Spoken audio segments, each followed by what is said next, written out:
What's going on, everybody? Welcome back to the channel. Today we're taking a look at Secret Wars Wolverine. That's right, these started coming in, so let's see what we've got going on.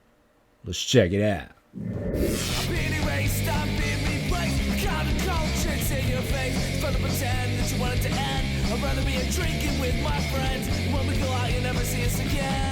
As promised, today we'll be taking a look at Secret Wars Wolverine. Let's see what we've got going on. Taking a look at the packaging, we've got the Marvel Legends Secret Wars card, which is reminiscent of that original line of toys in that card set. So that's a nice callback there. You've got the figure, he's got accessories here, you've got your lenticular shield.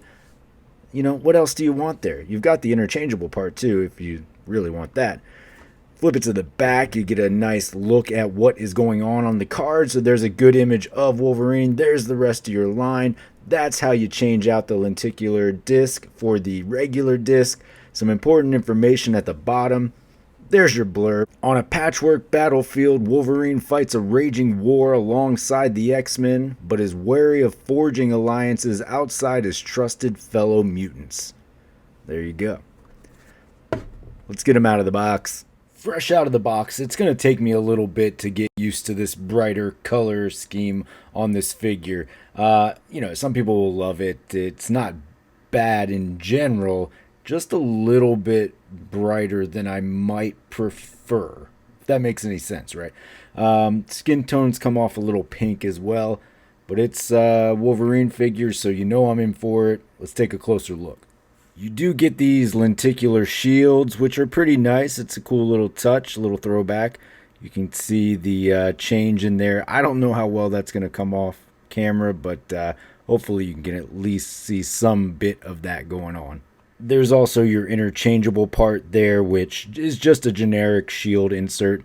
The directions are both on the back of the packaging and on the back of the disc there. In order to change out the disc, you're just going to pop it open at the top there, and then you'll see it slides right out, and then you can insert the other disc if you wanted. I'm not sure, you know, it's not going to be my preference to insert these generic ones, but maybe it is for some of you, so there you go. Moving in closer, we can get a good look at the first head sculpt here. He's got this smirk going on. I don't think I like it. I don't know. Comes off a little goofy looking, right? The idea, I like the idea. The execution, maybe not so much, but it's not terrible. It's just a little off-putting, I guess. You do get the arm hair painted on there, so glad that they didn't skip out on that.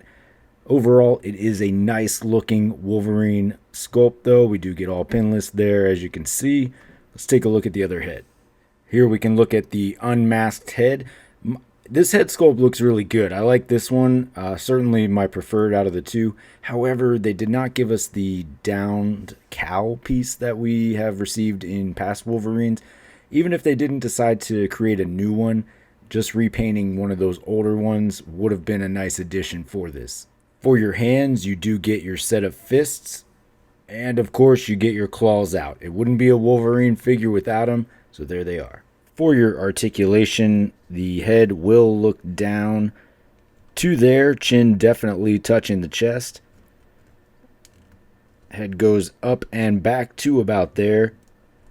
You do get some movement around, a little bit of rock, and then of course you can rotate that all the way around if you need to. You do get the butterfly there in the chest, so you get plenty of backward and forward motion there. Arms do go up and out to about there. Upper bicep cut, double jointed, pinless at the elbow. You can see there. Nothing at the forearm, and then your hinge at the wrist. Ab crunch, hip swivel, belt is a separate piece, so you can move that if you need to. Leg will kick up and out to about there. Back to about there. Up and out to there. Upper thigh cut, double jointed pinless at the knee, nothing at the boot, and then your hinge and swivel at the ankle. For comparison, here he is backed up against our retro carded brown suit Wolverine, which also included the downed cowl I spoke about earlier. So I certainly would have loved to have just seen a repainted version of that. I don't need a whole new version of it, but a repainted version would have been a nice touch to go with that unmasked head. And here he is backed up against our X-Men 97 Wolverine, our other pinless Wolverine in the collection, right? So really a nice addition for any Wolverine collector, certainly using a lot of the same pieces from this X-Men 97, which makes sense. That's going to be our Wolverine buck for a while, so no qualms there. As you can see, you don't get your arm hair on the X-Men 97, you get it here, so it does elevate it that much more. You can also see that sort of pink hue that I spoke of earlier in comparison with the previous figure and this figure. I'm not sure what that is, but I mean, it kind of does make it look like it comes off the pages too, giving it that slight pink, but you know, deal with it how you will. All right, folks, well, there you have it. There is your Secret Wars 40th anniversary Wolverine. The wave has slowly started to trickle out from some sources, so if you've got this already, you're enjoying it. I think you are. If you're waiting for it, worth the wait. There were some personal complaints for this Wolverine, but it is a good figure. It is a good Wolverine figure, so you won't be disappointed. Some nitpicky things on my end. The sort of pinkish hue in the skin tone, this face sculpt in particular. Would have loved to have had a purely angry Wolverine face sculpt in the cowl or not, but preferably in the cowl. Would have also have liked to have had that downed cowl just to hang on the back with the maskless head. Nitpicky for sure, but you know, some common additions for your Wolverine figures, so not asking a ton here. Otherwise, a great looking figure. Certainly looking forward to the rest of the wave. I would love to hear your thoughts about this figure down in the comments below. Please let me know. Other than that, folks, that's the 2 cents. I hope you appreciated the video. Hopefully you got something out of it. If you did, let me know. If not, you can let me know that too. I'm open for suggestions. Anyway, you can find me on any of these socials down here at the bottom. Most importantly, though, don't forget to hit that like and subscribe below. And until next time, take it easy.